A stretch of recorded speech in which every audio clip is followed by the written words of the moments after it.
ఖర్జూరపు మట్టలు. క్రైస్తవులము మనము ఏం పట్టుకోవాలి? యేసుక్రీస్తు వారు ఏమై వచ్చాయంట? ఎలా వచ్చాయంట? రాజుగా ఉండి, ఆధిక్యతలో ఉండి, గొప్పవాడుగా ఉండి, పరిపాలకుడుగా ఉండి, పరిపాలించేవాడుగా ఉండి, ఎలా వచ్చాయంట? దీనుడుగా. ఎవరి దగ్గరకు వచ్చాయంట? ఎవరి దగ్గరకు వచ్చాడయ్యా? నా దగ్గరకు వచ్చాడు. నా హృదయంలో ఉన్నాడని నువ్వు దృఢమైన మనసు కలిగి ఉన్నావా లేదా పరీక్షించుకో. మళ్ళీ నీ దగ్గరకు దేవుడు వస్తే నువ్వు ఎవరి దగ్గరికి పోవాలా? బైబిల్ చూద్దాం. యాకోబు రాసిన పత్రిక 4వ అధ్యాయం త్వరగా 8-10 నుంచి చదవండి. దేవుని దగ్గరికి రండి, అప్పుడు ఆయన మీ దగ్గరకు వచ్చును. మీరు రాకపోతే ఆయన రాడు. దేవుడు నీ దగ్గరకు రావాలని ఆశిస్తున్నాడు. దేవుడు నీ ఇంట్లో ఉండాలని ఆశిస్తున్నాడు. నీ ఇంట్లో డాబా, నీ ఇల్లు భవనము కాదు, బెడ్రూమ్ కాదు, నీ ఇంట్లో ఏసీ కాదు, నీ హృదయాన్ని దేవుడు జ్ఞాపకం చేస్తున్నాడు. నీ హృదయంలో ఉండాలంటున్నాడు దేవుడు. మన దేవునికి నువ్వు చోటు ఇచ్చావా లేదా? దేవుని దగ్గర రమ్మంటున్నాడు. దేవుని దగ్గరకు వచ్చినప్పుడు నువ్వేం చేయాలి? ఇక్కడ రాశాడు చూడండి.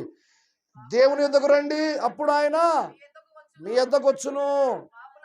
పాపులారా, ఈ మట్టలు పట్టుకుంటే శుభ్రం కావు. ఈ మట్టలు పట్టుకుంటే మన చేతులు శుభ్రం కావు. అయితవా? అందుకేమంటున్నాడు ఇక్కడ చూడండి. దిమనస్కు 2 ఇక్కడ మట్ట మీద, ఇంకో దాని మీద మనసు. మట్ట తీసుకుపోతే బాగుంటుంది. పాస్టర్ మరి రివర్స్ ప్రసంగం చేశా. మట్ట కోసం వచ్చేంటి నేను మట్టలు. ఓకే, ఈ మట్ట తీసుకుపోయి ఇంట్లో పెట్టుకుంటే శుభం జరుగుతుండే. ఓకే, ఈ మట్ట ఏమిటికి సాదృశ్యం అంటే ఖర్జూరపు మట్ట ఏమిటికయ్యా? ఏమిటికి? విజయానికి. అక్కడ ఏం రాయబడి బైబిల్ చదివి విన్నారు కదా, విన్నే చెప్పండి. విజయము, విజయము, జయము, జయమని వచ్చారు. జయం అంటే విజయానికి నిదర్శనము మట్ట. నీవు కూడా విజయం పొందుకోవాలంటే, క్రైస్తవునిగా బ్రతకాలంటే, క్రైస్తవ పిల్లగా జీవించాలంటే, నీ బ్రతుకంతా దేవుని కొరకు బ్రతకాలంటే, నా ప్రేమైన దేవుని బిడ్డారా, నీ చేతుల్లో మాలిన్యాన్ని తీసేసుకో. నీ చేతులు కడుక్కో. సబ్బేసి కడిగితే పోదు.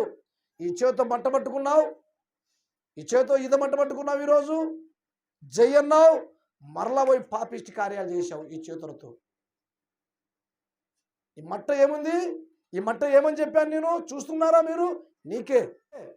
ఈ మట్ట పట్టుకున్నావు, నువ్వు మరలా పోయి ఏం పట్టుకుంటావు? ముక్క సుక్క. ఈ చేతితో విజయం అన్నావు, మరలా పోయి కోట పట్టుకున్నావు చల్లగా. ఏమైంది నీ పరిస్థితి? నువ్వు మట్ట పట్టుకున్నావు, దొంగ చోటన సీక్రెట్ పట్టుకున్నావు. నువ్వు మట్ట పట్టుకున్నావు, ఆకు వేసుకున్నావు. నువ్వు మట్ట పట్టుకున్నావు, నీ చేతితోనే ఏమిది మాదక ద్రవ్యాలు దిక్కావు పనులకి. ఏమైంది నీ పరిస్థితి? మట్టల ఆదివారం. ఈ మట్టల ఆదివారం రాకుండా రేపు ఆదివారం వచ్చినా బాగుండేమో. ఈ నశం దిక్కింటి కొంచెం ప్రశాంతంగా ఉండు. ఈ ఆదివారము రాకుండా ఉంటే రేపు ఆదివారం వచ్చింటే ఒక బీరు వేసుకొని చక్కగా పోయి ఇంట్లో తాగుదునేమో. ఆలోచించావా? అది భయంకరమైన పాపం. పాపులారా, పాపులారా, మీ చేతులను శుభ్రంగా. ఏమిటి ద్వారా? శానిటైజర్ ద్వారా కాదు. శానిటైజర్ లేని ఇల్లు లేదు, శానిటైజర్ లేని మనిషి లేడు. జోగిల శానిటైజరే, బండిలో కూడా శానిటైజర్ పెట్టుకుని ప్రాకులాడిన 2 నెలలు 3 నెలలు సంవత్సరం అంతా మాస్కు. బట్ట మాసుకుంటే బ్రతుకుతావురా, గోడలకు రాతలు. బట్ట మాసుకుంటే బ్రతుకుతావురా అని బట్ట మాస్కు. పాపమనే మాస్కులో, పాపమనే ముసుగులో ఉండే మన జీవితాలను తీసివేయడానికి కడుక్కోమంటున్నాడు మన ప్రభువు. ఇంకేమందమో చదవండి త్వరగా. మీ హృదయాన్ని ఫస్ట్ చేతులు కడుక్కోండి. మీ హృదయాన్ని స్థిరంగా ఉంచండి. సావైనా, బ్రతకైనా, నష్టమైన, లాభమైన, కీడైనా, మేలైన ప్రభు కొరకు బ్రతకాలని తీర్మానం చేసుకోండి. ఇంకా వ్యాకులపడుడి, దుఃఖపడండి, ఏడవండి. మీ నవ్వు దుఃఖము, మీ ఆనందము చింతకును మార్చుకోండి. ప్రభు దృష్టికి మిమ్మల్ని మీరు తగ్గించుకోండి. దేవునికి స్తోత్రం. తగ్గించుకోండి. దేవుడు తగ్గించుకున్నాడు. అందుకే మనం ఏంది పట్టుకోవాలి? చూడండి బైబిల్లో చూడండి. యోహాను రాసిన 12:13 చదవండి.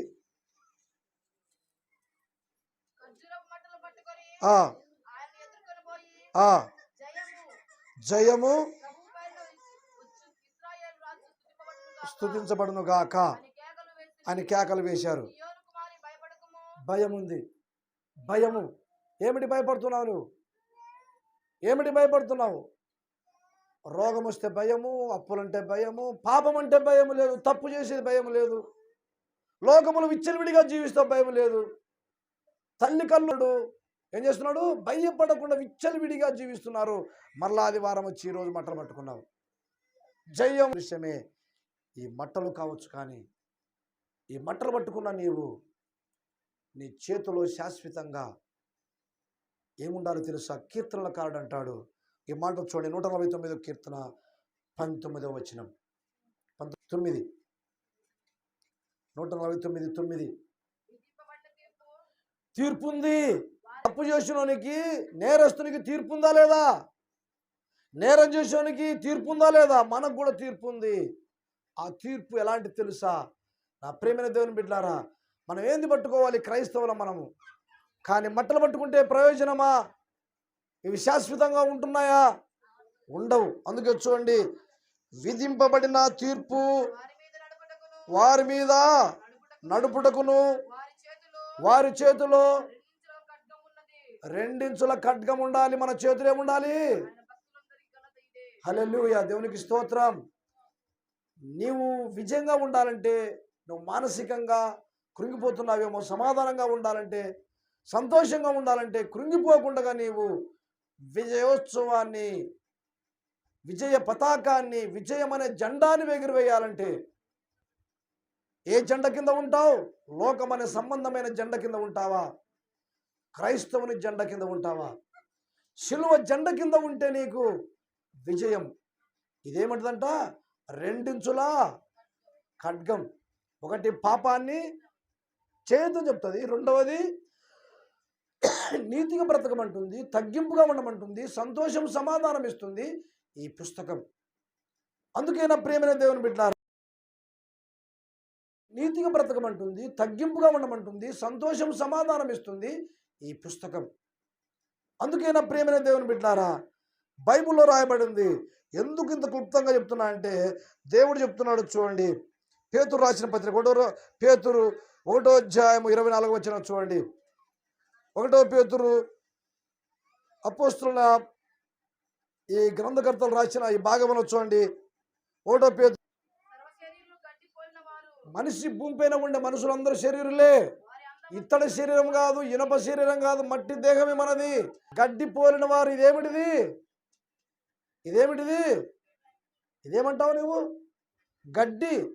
ఈ గడ్డికి నీళ్లు పోస్తే నీలో వాక్యమైన నీరు ఉందా లేదా పరీక్షించుకో. నువ్వు ఎంత ప్రయాసపడుతున్నావు, నువ్వు ఎంత కష్టపడుతున్నావు, నీ సంపాదన అంతా, నువ్వు ఎంత ప్రయాసపడుతున్నావు, నువ్వు ఎంత కష్టపడుతున్నావు, నీ సంపాదన అంతా శనిగిపోయిన సంచిలో ఉన్నట్లు ఉంది నీ బ్రతుకు. ఏం సంపాదించావాలంటే, పక్కింటోడు బాగా సంపాదించాలి. ఈ లోక సంపాదన నీ ఎంట రాదు. ఈ లోకములో ఆస్తులు అంతస్తులు ఎంట రావు. పరలోకములో సంపాదించుకో ఆస్తి, పరలోకము నిధిని సంపాదించుకో. నీవు ఇలా పచ్చగా ఉండమంటున్నాడు.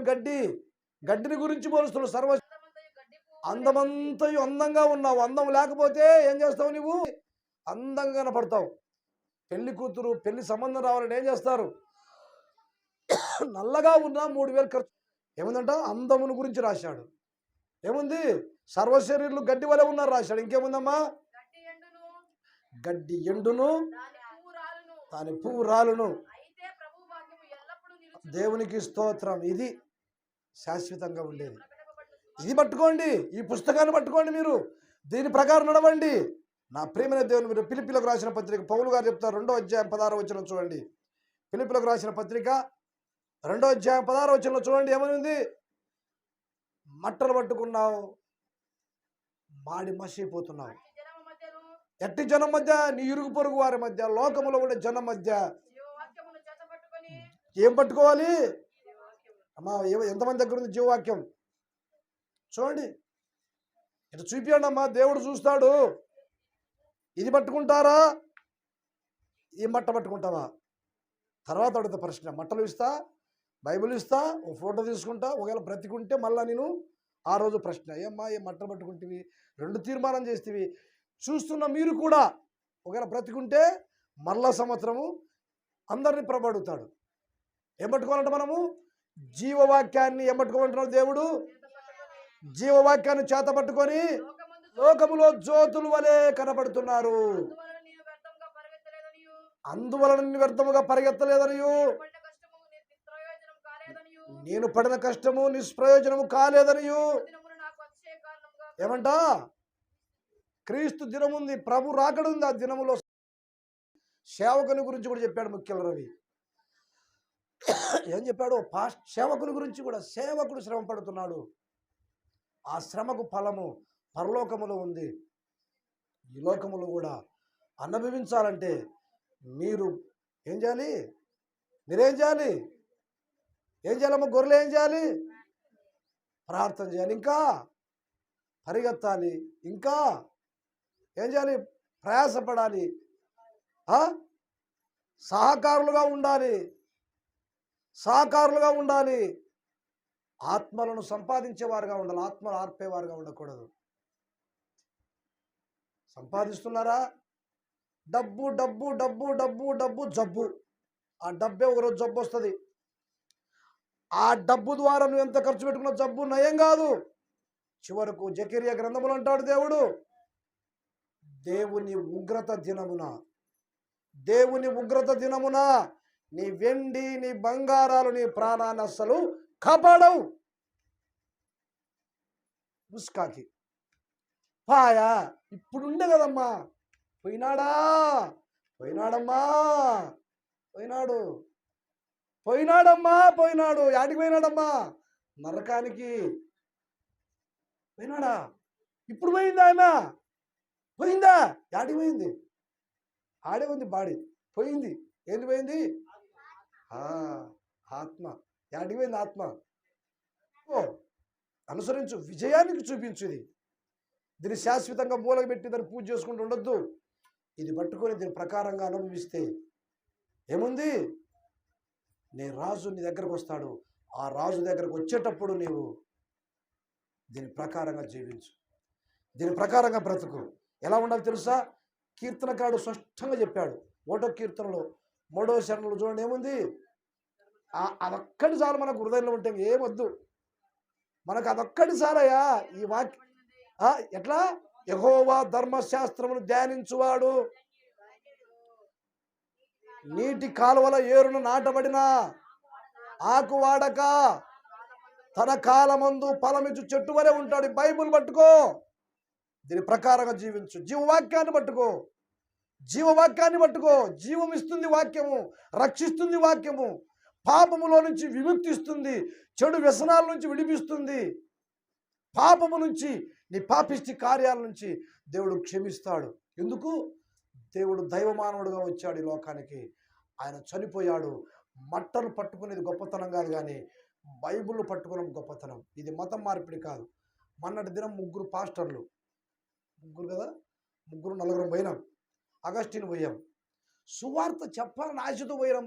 చెప్పాలనుకుంటే ఒక మండలానికి అధికారైన సిఐ ఆయన దగ్గరికి వెళితే మేము చెప్పకముందే దేవుడు ఆయన ద్వారా మాట్లాడాడు.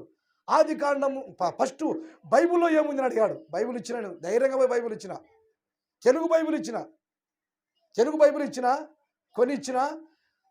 ఫస్ట్ పుస్తకాలు చెప్పేసినారు పిల్లలు. ఆది యందు ఆకాశములను, మళ్ళీ తర్వాత ఏమన్నా మత్తయి సువార్త గురించి చెప్పాడు. అప్పుడు ప్రశాంతంగా ఉంది. ప్రభువా నేను వచ్చిన దానికి మత్తయి సువార్తలో చెప్తూ ఆయన అని చెప్తే, ప్రయాసపడి భారం మోసిన సమస్త జనులారా రండి. అప్పుడు ప్రశాంతంగా ఉంది. ప్రభువా నేను వచ్చిన దానికి సంతృప్తి అయింది. మీరు జ్యోతుల వలె ఉంటారు. చీకటిలో నుంచి వెలుతురులో నడిపించిన దేవుడు, ఆయన ప్రాణం పెట్టిన దేవుడు. నీ కొరకు ఎవరు త్యాగం చేయలేదు. ఆయన రక్తము చేత కడిగిన నిన్ను, నీ రక్తము ఆయన ఏం చేసేది తెలుసా? ఆయన చేతులు చాపాడు. నువ్వు చేసిన పాపిష్టి కార్యాలకు అందుకే చేతులు కడుక్కోమన్నాడు. ఏమిటి ద్వారా? రక్తం చేత కడిగాడు నీ చేతులు, నా చేతులు. ఈరోజైనా నీ మనస్సు ప్రభు వైపు ఉంచు, ప్రభువుని దీవిస్తాడు. అందుకే ప్రియమైన దేవుని బిడ్డలారా, గడ్డి పువ్వు వలె నీ జీవితం ఉంది. మన బ్రతుకు ఎలా ఉండాలి? ఏది పట్టుకోవాలి? మనము ప్రార్థన చేసుకుందాం. ఏది పట్టుకోవాలి? క్రైస్తవులమైన మనం ఏది పట్టుకోవాలి? ఏది పట్టుకుంటే ప్రయోజనకరం ఉంది? ప్రార్థించుకుందాం, కళ్ళు మూసుకుందాం.